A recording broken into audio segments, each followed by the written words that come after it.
r/pettyrevenge stepdad called me names in court, so I exposed his affair. The courtroom was dead silent except for the sound of my stepdad's voice echoing off the walls like a slap. Your Honor, this kid is nothing but a manipulative little liar who's been poisoning my wife against me from day one. They're vindictive, disrespectful, and frankly, I question whether someone with such obvious behavioral problems should even be considered in these custody arrangements. I felt my face burn as every person in that courtroom, the judge, the lawyers, the court reporter, even the bailiff, turned to stare at me. At 18, I wasn't even part of the custody discussion. My little brother Marcus was only 12, and this whole nightmare was about him. But somehow, I become the target of Richard's fury, sitting there in the witness section like I was on trial myself. The kid has been nothing but trouble since I married their mother 4 years ago, Richard continued, his expensive suit making him look every inch the successful businessman he pretended to be. Always eavesdropping, always stirring up drama, always trying to come between us. I wouldn't put it past them to coach Marcus on what to say about me. My mom's lawyer started to object, but Richard wasn't finished. This is exactly the kind of toxic influence I'm talking about, Your Honor. Look at them sitting there with that smug expression. No respect for this court, no respect for the family I've tried to build with their mother. They're a bad seed, and everyone can see it. The judge, a stern-looking woman in her 50s, glanced at me with what might have been sympathy or annoyance. I couldn't tell. All I knew was that my hands were shaking and my throat felt like I'd swallowed glass. For years I'd lived with this man. For years of walking on eggshells, of watching him slowly chip away at my mom's confidence, of seeing him treat Marcus like an inconvenience. And now he was calling me names in front of a judge like I was some kind of criminal. The irony was almost funny. Almost. Because sitting there, listening to Richard talk about respect and family values and toxic influences, all I could think about was what I'd seen 3 weeks ago. The text messages on his phone when he'd left it on the kitchen counter. The ones from someone named Ashley, complete with photos I definitely didn't want burned into my memory forever. Asterisk miss you baby. Can't wait until you're free from all this drama, asterisk. Asterisk soon. Just have to get through this court stuff and then we can be together, asterisk. Asterisk your wife doesn't deserve you. Neither do those kids, asterisk. Asterisk tell me about it. At least the older one will be out of the picture soon. College can't come fast enough, asterisk. I'd taken screenshots before I even realized what I was doing.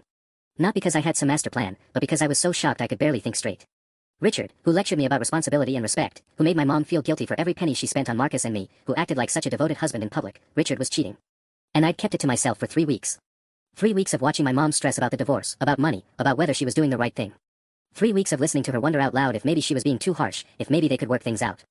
3 weeks of keeping Richard's secret because I thought it would hurt her more to know. But as I sat there in that courtroom, listening to him tear me apart in front of strangers, something cold and sharp settled in my chest. Maybe it was time to stop protecting people who didn't deserve it. The worst part wasn't even what Richard said about me. It was watching my mom's face crumble a little more with each word that came out of his mouth. She sat at the plaintiff's table in her best dress, the navy blue one she'd bought on clearance for job interviews, and I could see her shoulders getting smaller and smaller. Like she was trying to disappear. Her lawyer, Mr. Henderson, kept scribbling notes and shooting angry looks at Richard's attorney, but I could tell even he was caught off guard by how vicious this was getting. Marcus wasn't here, thank God. The judge had decided he was too young to sit through the proceedings, so he was at my aunt's house, probably playing video games and blissfully unaware that his future was being decided by adults who couldn't stop screaming at each other. Furthermore, Your Honor, Richard continued, and I realized with growing horror that he wasn't done with me yet, I have serious concerns about this child's influence on Marcus. Just last month, I caught them going through my personal belongings. That was a lie. A complete, bold-faced lie. I'd never gone through his stuff. Well, except for that one time I'd grabbed his phone by mistake thinking it was mine, which is how I'd seen the texts in the first place. But he was making it sound like I was some kind of snoop who couldn't be trusted. And when I confronted them about it, they became belligerent and disrespectful. Used language I won't repeat in this courtroom. Their mother refuses to discipline them appropriately, which is part of why our marriage. Objection. Mr. Henderson finally found his voice. The petitioner is testifying to alleged events not in evidence and making character attacks against. Sustained, the judge said wearily. Mr. Carlyle, please confine your remarks to relevant matters regarding the minor child's custody arrangement.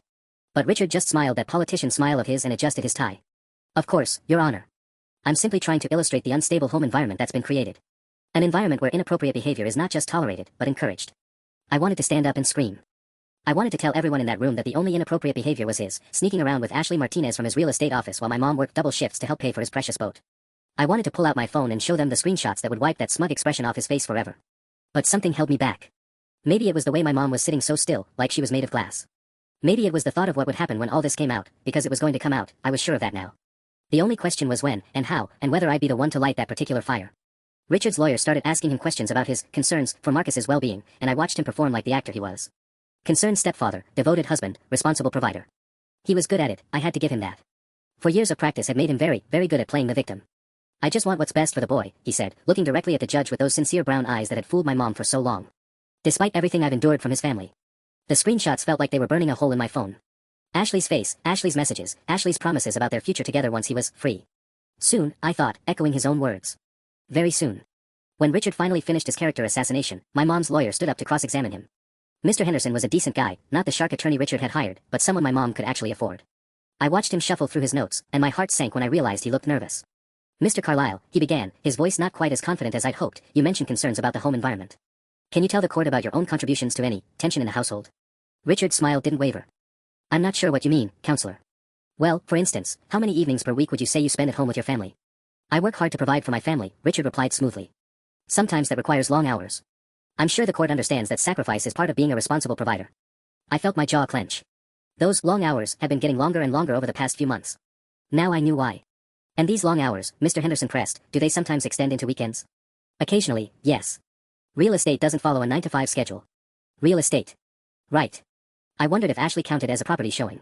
But then Richard's lawyer, some slick guy in a suit that probably cost more than my mom's car, stood up and objected about the relevance, and the judge sustained it. Mr. Henderson looked frustrated, and I could see him struggling to find another angle of attack. That's when it hit me. He didn't know. My mom hadn't told him about the affairs, about the suspicious behavior, about any of it. She'd been trying to take the high road, to keep things civil for Marcus's sake. She was fighting this battle with one hand tied behind her back while Richard came loaded for bear. Mr. Carlyle, Mr. Henderson tried again, you've made several allegations about my client's parenting and about her eldest child's behavior. Can you provide any documentation of these incidents? Police reports, school records, anything official. Richard's pause was so brief I almost missed it. I didn't feel it was necessary to involve outside authorities in family matters. So these are just your word against theirs? I believe my word should carry some weight in this courtroom, yes. The arrogance in his voice made my teeth hurt from clenching so hard. But worse than that was seeing how it was working. The judge was writing things down, nodding occasionally. Richard's expensive lawyer kept making little objections that got sustained. Meanwhile, Mr. Henderson was running out of ammunition, and I could see the defeat starting to creep into my mom's posture. Then Richard's lawyer called his first witness, and my blood turned to ice. Your Honor, I'd like to call Mrs. Patricia Williams to the stand. My mom's face went white. Mrs. Williams was our next-door neighbor, a bitter old woman who'd never liked kids and had called the police on half the neighborhood for noise violations.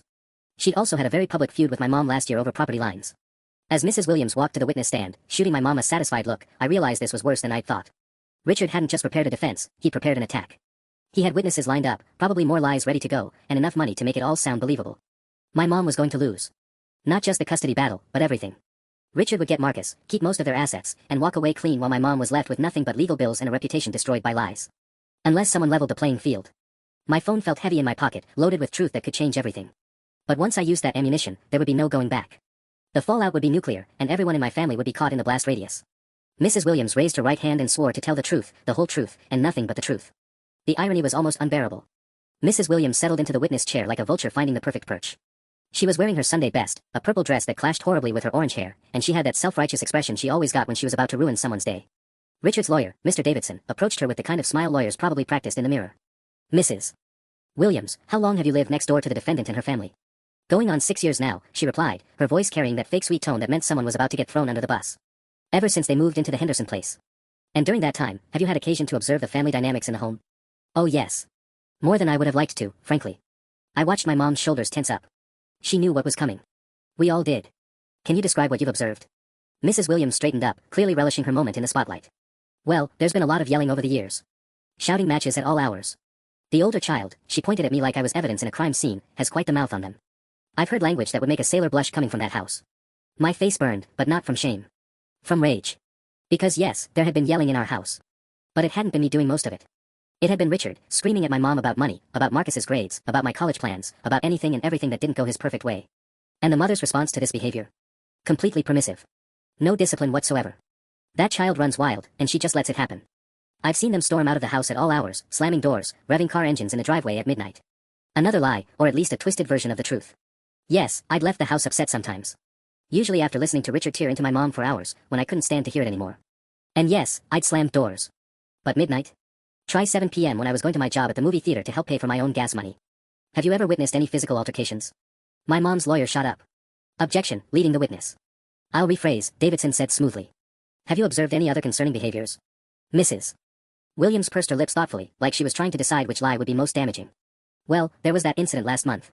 Shouting, crying, things being thrown. The police were called. My heart stopped.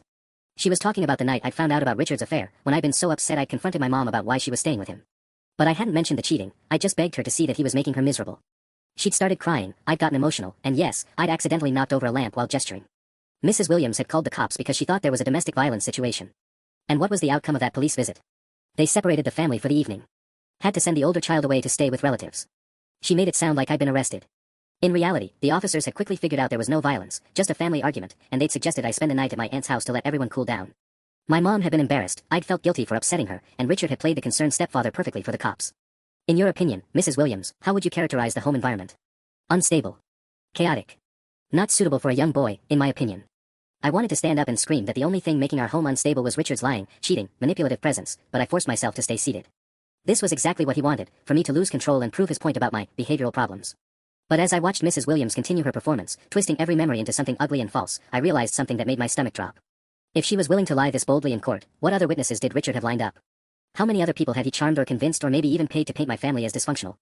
And worse, if he planned this character assassination so carefully, did he already know that I knew about Ashley? The screenshots on my phone suddenly felt less like a secret weapon and more like a ticking time bomb. Because if Richard suspected I had them, he might have already found a way to turn that against me too.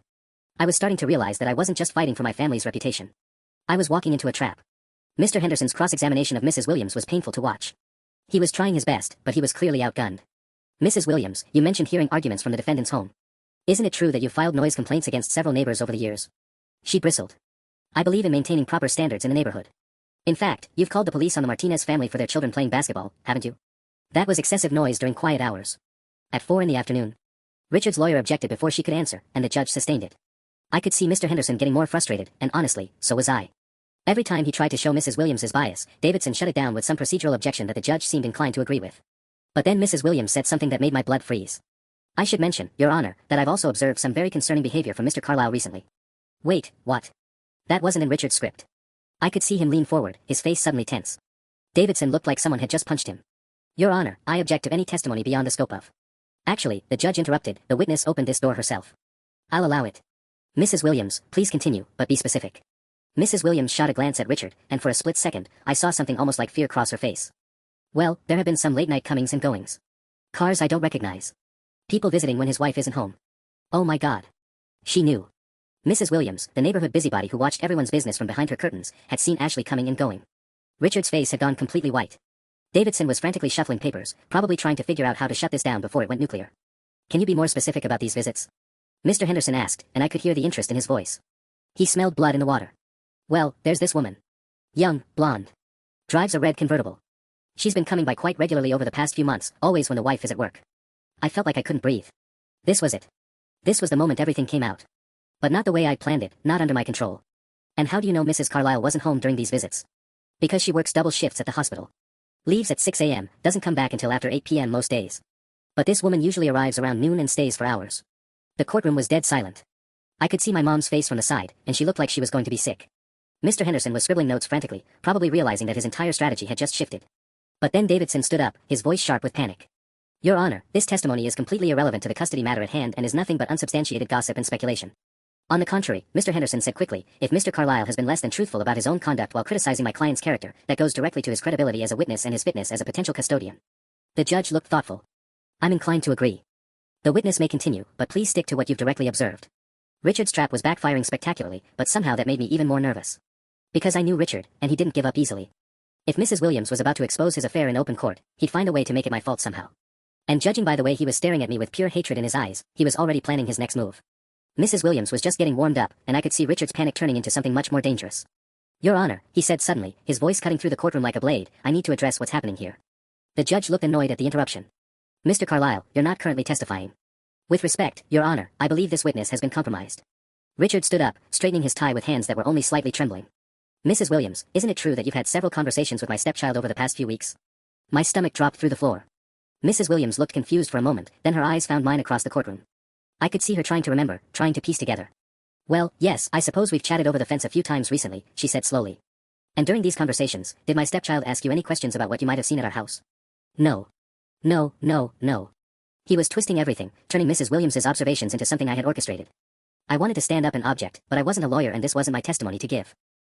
Well, they might have mentioned something about hoping you and their mother could work things out, Mrs. Williams said, looking increasingly uncomfortable. That was true.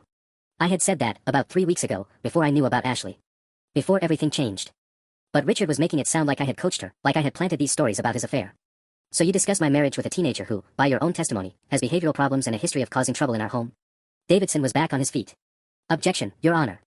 Mr. Carlisle is testifying rather than asking questions. But the damage was already being done.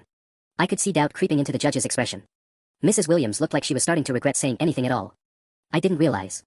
She started, then trailed off. Richard pressed his advantage. Mrs. Williams, in these conversations with my stepchild, did they suggest that you might be called as a witness in these proceedings? I don't recall. Because it seems quite convenient that you would suddenly remember these alleged visits just now, during cross-examination, after having conversations with someone who clearly has an agenda against me. My hands were shaking with rage. He was taking the truth and turning it inside out, making Mrs. Williams look like a liar and me look like a manipulator. The worst part was that it was working. Even Mr. Henderson looked uncertain now. But then Mrs. Williams did something unexpected. She got angry.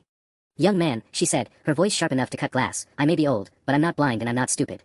I know what I've seen, and I know what a red convertible looks like when it's parked in your driveway 3 times a week. Your Honor," Davidson started.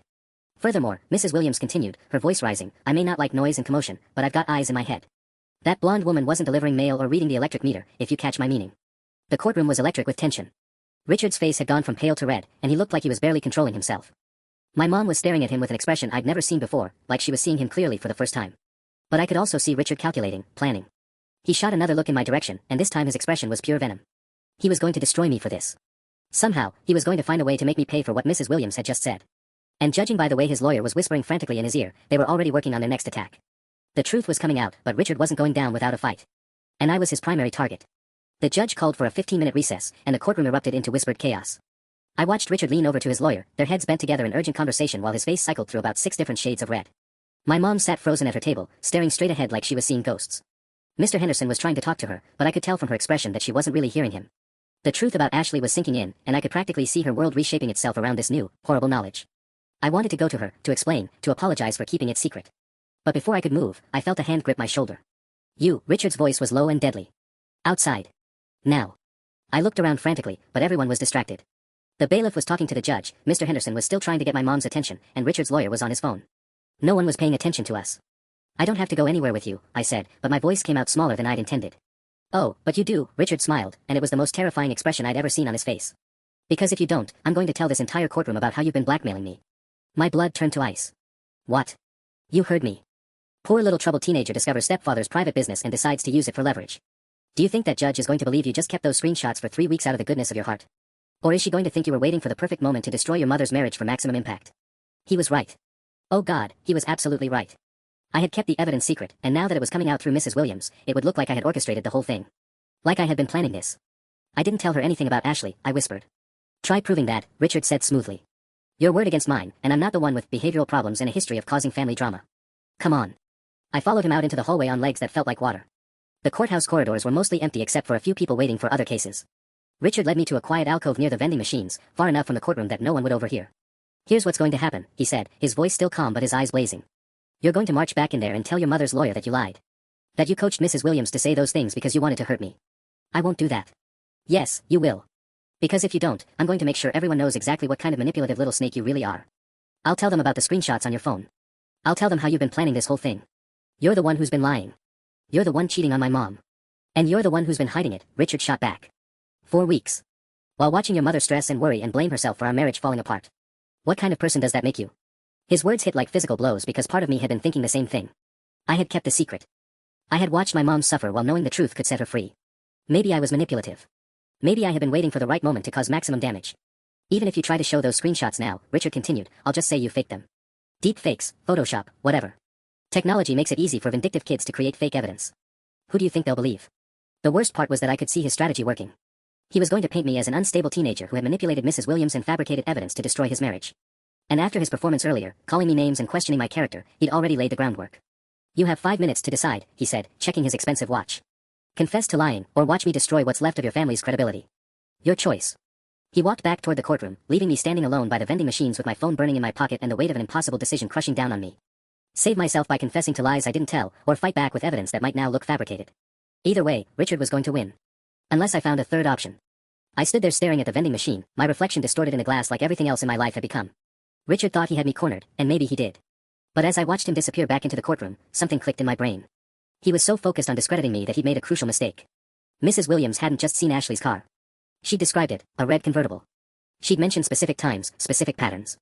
And most importantly, she'd gotten angry when Richard tried to paint her as some confused old lady who'd been manipulated by a teenager. Mrs. Williams had her own credibility, separate from mine. She'd been testifying about noise complaints and neighborhood drama for probably 20 years. Judges knew her type, the busybody neighbor who saw everything and remembered it all.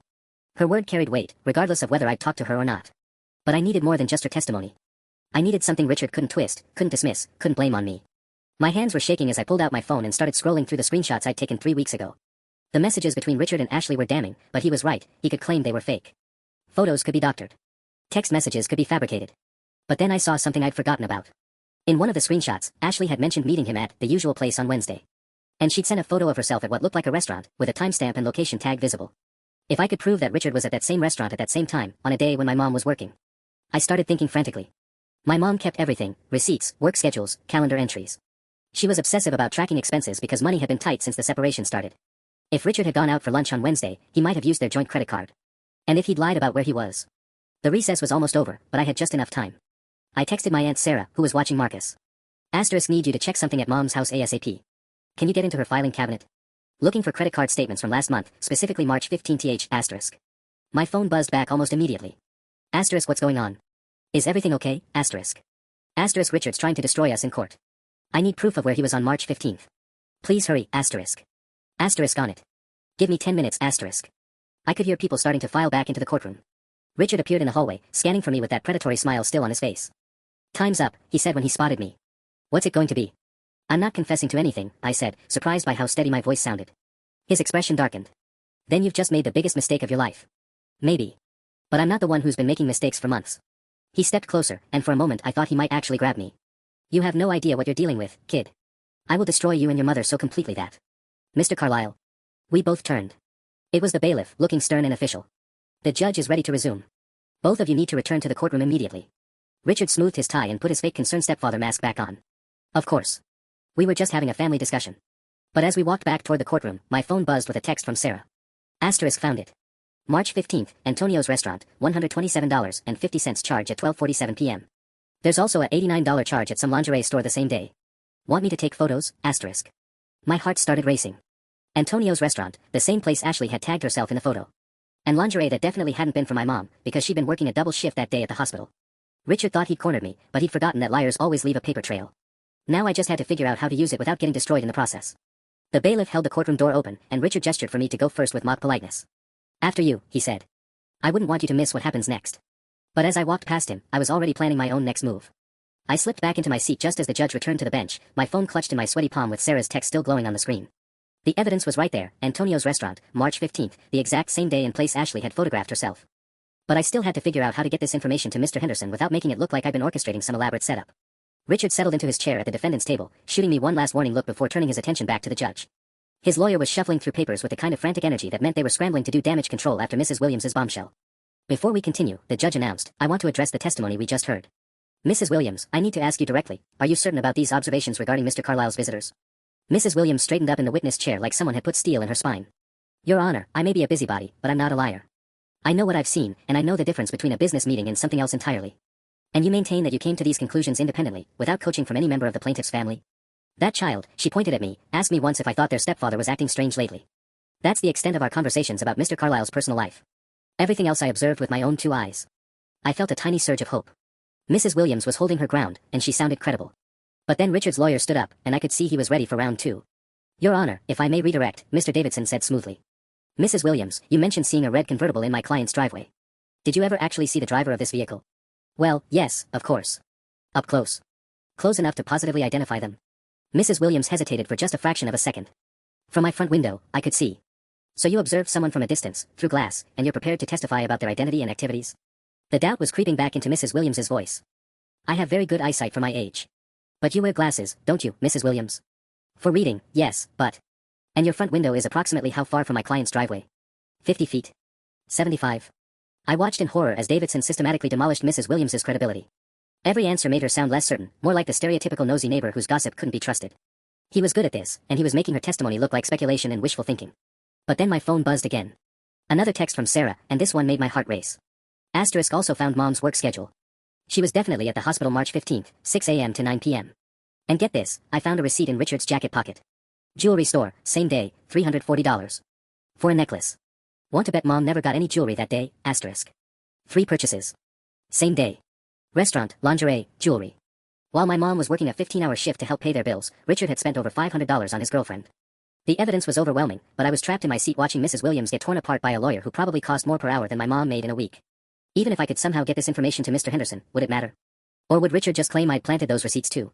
Worse, I could see my mom at the plaintiff's table, her shoulders shaking slightly. Whether from anger or grief, I couldn't tell. But watching her fall apart while Richard sat there looking smug was more than I could take. The screenshots, the receipts, the credit card statements, I had everything I needed to destroy him. But using any of it would mean admitting I'd been investigating him, which would play right into his narrative about my manipulative behavior. Unless I found a way to make him confess himself. That's when I noticed something that made my pulse quicken. Richard kept checking his phone during Davidson's cross-examination of Mrs. Williams. Not obviously, just quick glances when he thought no one was looking. But each time he looked, his jaw got a little tighter, his posture a little more rigid. He was getting messages. And judging by his reaction, they weren't good news. I had a sudden, crazy thought. What if Ashley was texting him right now? What if she was watching the news coverage or had heard through the grapevine that his divorce proceedings were going badly? What if she was panicking about being exposed? My fingers moved almost without conscious thought, pulling up Richard's contact info in my phone. I'd never deleted his number after he'd insisted I have it for emergencies. Now I was grateful for my own laziness. But instead of texting him directly, I did something that felt both brilliant and terrifying. I created a new contact with Ashley's number, the one from the screenshots I'd taken weeks ago, and sent her a message. Asterisk saw the news about the court case. Are we still on for tonight? I'm worried about what happens if this gets out, asterisk.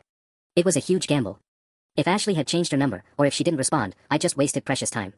But if she thought Richard was reaching out to her, scared and needing reassurance. My phone buzzed 30 seconds later. Asterisk baby, I've been so worried. Are you okay? My sister said there might be reporters at the courthouse, asterisk. My heart hammered against my ribs. She'd taken the bait. But now I had to keep her talking without saying anything that would tip her off that it wasn't actually Richard texting. Asterisk it's getting messy. They're asking questions about my schedule, where I've been. I might need you to back up my story about those business meetings, asterisk. Asterisk of course. Just like we practiced. Real estate consultations, right? God, I hate that we have to lie, but once this is over, asterisk. Asterisk I know. Soon, asterisk. That's when I made my move. Instead of continuing the conversation, I took screenshots of Ashley's responses and started typing a message to Richard's phone. But I didn't send it to him, I sent it to his lawyer's phone number, which I grabbed from the business card Davidson had left on the table. Asterisk wrong number, but thought you should see this. Someone's been texting me pretending to be your client, asterisk. I attached the screenshots of Ashley's messages and hit send before I could lose my nerve. 2 minutes later, I watched Davidson's face go white as he checked his phone. He leaned over to whisper something to Richard, whose confident expression cracked for just a moment before he glanced at his own phone. But here's what I hadn't anticipated, Richard was smarter than I'd given him credit for. Instead of panicking, instead of making some desperate move that would expose him further, he did something that made my blood freeze. He stood up and addressed the judge directly. Your Honor, I need to report that someone in this courtroom has been attempting to interfere with these proceedings by sending fraudulent communications to my legal counsel. Davidson held up his phone. We just received what appeared to be fabricated text messages, clearly designed to disrupt this hearing. The judge's expression turned thunderous. Explain. Someone has been impersonating my client in text conversations, apparently trying to create false evidence of impropriety. Given the testimony we just heard about alleged coaching of witnesses, I believe this represents a coordinated attempt to manipulate these proceedings. My mouth went dry. Richard was turning my own plan against me, making it look like I'd fabricated the entire conversation with Ashley. And the worst part was, he was technically right, I had been impersonating him. Do you have any idea who might be responsible for this? The judge asked. Richard's eyes found mine across the courtroom, and his smile was pure venom. I have my suspicions, Your Honor. I was about to be destroyed by my own evidence. The judge's gaze swept across the courtroom like a searchlight, and I felt every eye in the room turning toward me. My phone suddenly felt like it weighed 1,000 pounds in my hand, loaded with evidence that could either save my family or destroy what was left of my credibility. Your Honor, Richard continued, his voice dripping with false concern, I believe my stepchild has been orchestrating this entire situation. The convenient timing of Mrs. Williams's testimony, these fabricated messages, it all points to someone with both motive and opportunity to disrupt these proceedings. I wanted to stand up and scream that the messages weren't fabricated, that Ashley was real, that every word she'd sent was genuine. But I could already see how that would sound. Desperate teenager claims to have been impersonating their stepfather to trick his alleged mistress into confessing. Even I had to admit it sounded insane. Mr. Henderson was on his feet immediately. Your Honor, these are serious accusations being made without any proof. Oh, but we do have proof, Davidson interrupted, holding up his phone again. The metadata on these messages shows they originated from someone in this very courtroom. We can have the phone company trace the exact device if necessary. My blood turned to ice. I hadn't thought about metadata, about digital fingerprints that would lead straight back to my phone. In trying to be clever, I created evidence of my own deception. But then something unexpected happened. My phone buzzed with a new message, and this one wasn't from Ashley. It was from a number I didn't recognize. Asterisk this is Ashley Martinez. Someone's been using Richard's phone to text me all morning. Is everything okay? I saw on the news that there's some kind of court thing happening, asterisk. I stared at the message, my brain struggling to process what I was seeing. If Ashley was texting me now, genuinely confused about someone contacting her from Richard's phone, then... Your Honor, I found myself standing up before I'd consciously decided to speak. I need to say something. The judge looked annoyed. Young lady, you're not a party to these proceedings. But I have information that's relevant. My voice was shaking, but I pressed on. Mr. Davidson is right that someone has been sending messages. But he's wrong about who's been doing the impersonating. Richard's face went pale. Your Honor, this is obviously a desperate attempt. I have screenshots, I said, pulling out my phone with trembling fingers. Not just of the messages from today, but from weeks ago. Before any of this court stuff started. Before Mrs. Williams said anything about red convertibles or blonde women, Davidson was already objecting, talking about inadmissible evidence and proper procedure, but the judge held up her hand for silence. Approach the bench, she ordered.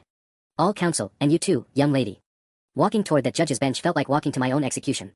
But as I got closer, I could see something in the judge's expression that gave me hope. She looked less angry than curious, like someone trying to solve a puzzle. Show me what you have, she said quietly.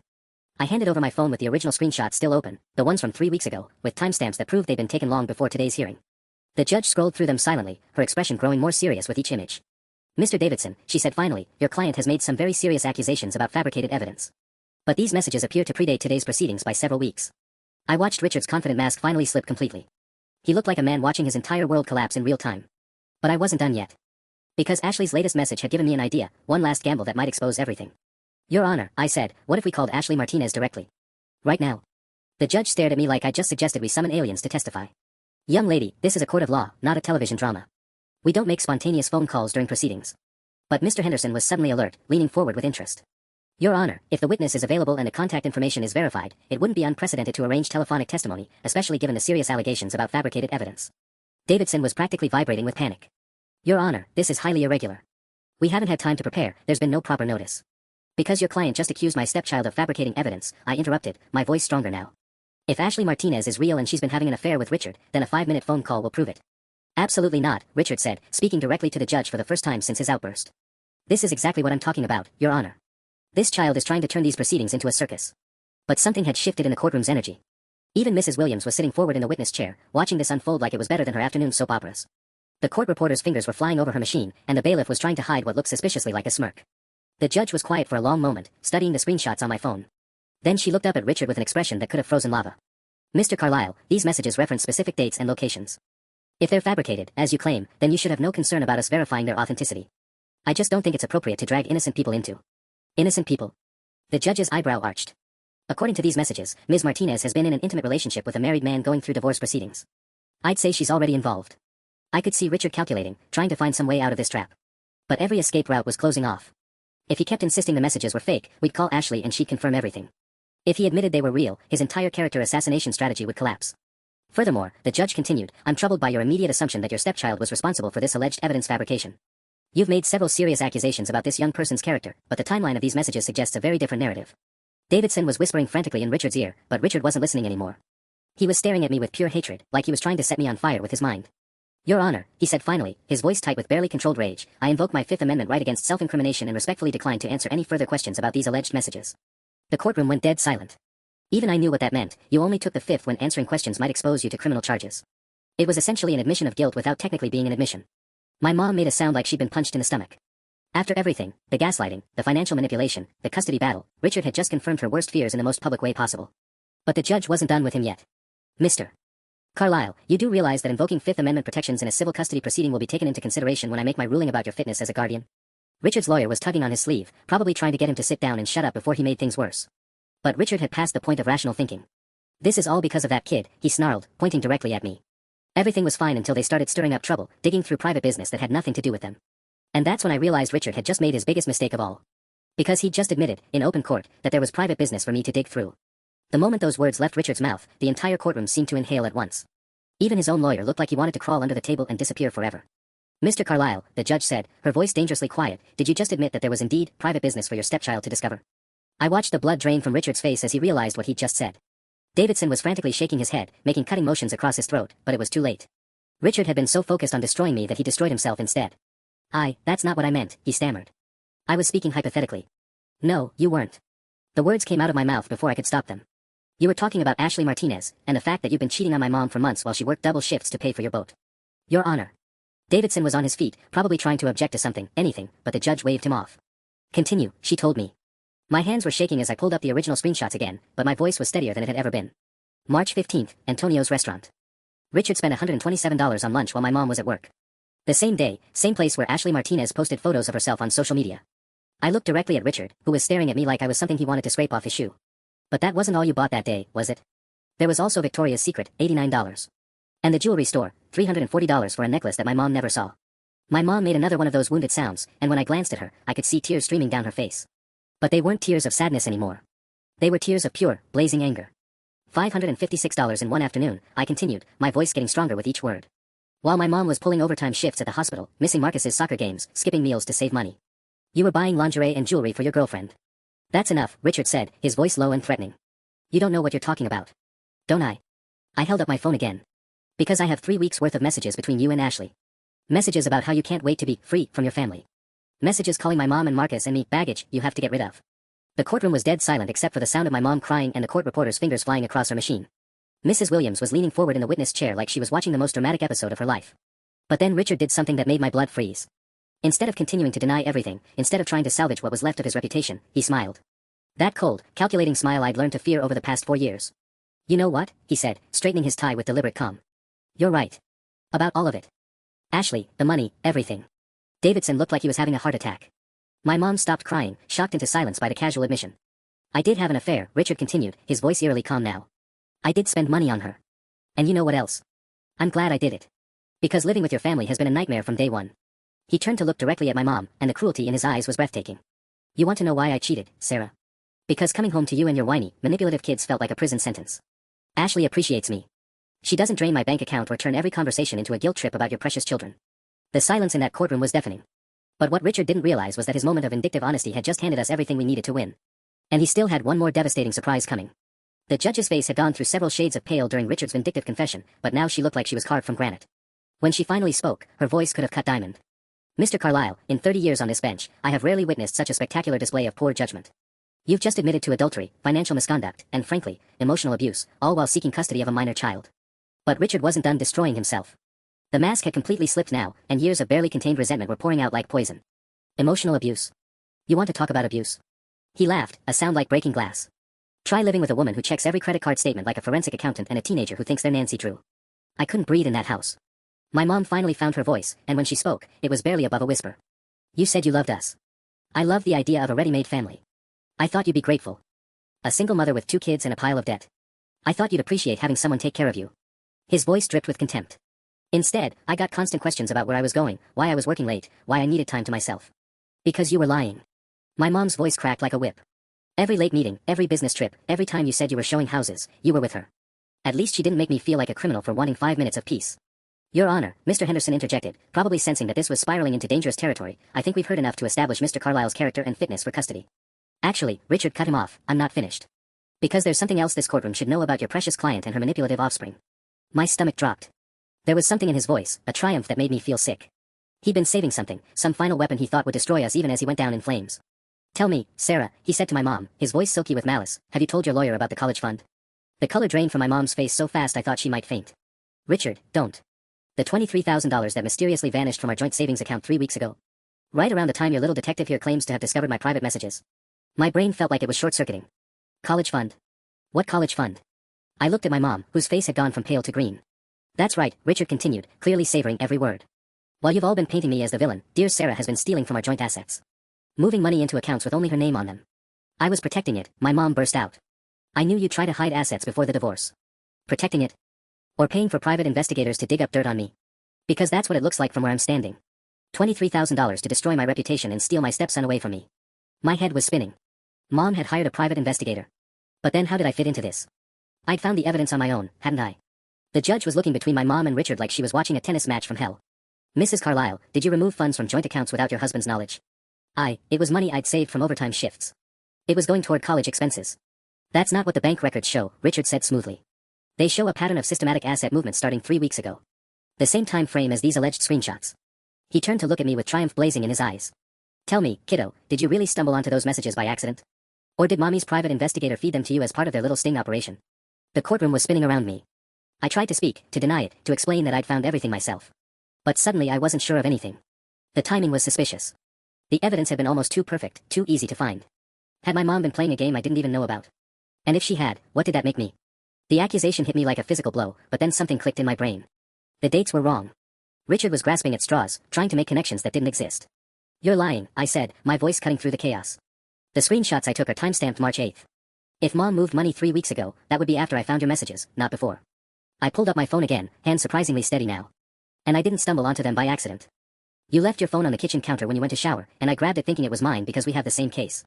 Richard's triumphant expression flickered. That's convenient. Your Honor, Mr. Henderson interrupted, I can clear this up immediately. My client did consult with me about protecting assets, but only after she suspected infidelity. She moved money that was legitimately hers, overtime pay from the hospital, into a separate account to prevent it from being hidden or spent inappropriately. He pulled out a folder I hadn't noticed before. I have documentation showing the source of those funds. Every dollar came from Mrs. Carlisle's documented overtime hours over the past 6 months. The judge examined the papers while Richard's face went from triumphant to desperate. His last-ditch effort to paint my mom as the real villain was crumbling. Furthermore, Mr. Henderson continued, my client's decision to protect these funds was proven wise, given Mr. Carlisle's admitted pattern of spending marital assets on his extramarital relationship. This is ridiculous. Richard exploded. You're all acting like I committed some kind of crime. So I had an affair, it happens. That doesn't make me an unfit parent. Actually, Mr. Carlisle, the judge said coldly, your behavior in this courtroom today has demonstrated exactly that. Your verbal attack on your stepchild, your admission of financial misconduct, and your complete lack of remorse paint a very clear picture of your character. She set down the papers and looked directly at him. Moreover, your attempt to manipulate these proceedings by making false accusations about evidence fabrication shows a disturbing pattern of deception that this court cannot ignore. I watched Richard's face cycle through rage, panic, and finally desperate calculation. But there was nowhere left for him to run. Your Honor, he tried one last time, I may have made mistakes, but that boy needs a father figure. He has one, my mom said quietly, standing up from her chair. He has his sister, who protected him from this circus today. He has family who actually love him, not someone who sees him as an inconvenience to be managed. She looked directly at Richard, and I saw something in her face I'd never seen before, complete, unshakable strength.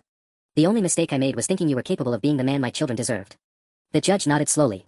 I've heard enough. This court awards full custody of the minor child Marcus Sinclair to his mother, Sarah Sinclair. Mr. Carlisle, your visitation rights are suspended pending a psychological evaluation and completion of anger management counseling. Richard shot to his feet, his face purple with rage. You can't, this is. Bailiff, the judge said simply, and the uniformed officer stepped forward as Richard finally seemed to realize how completely he destroyed himself. As the gavel came down, I felt something I hadn't experienced in months, relief so profound it made me dizzy. But more than that, I felt proud. Not of the manipulation or the revenge, but of finally standing up for my family when it mattered most. Richard had tried to destroy us with lies and cruelty. Instead, he destroyed himself with the truth.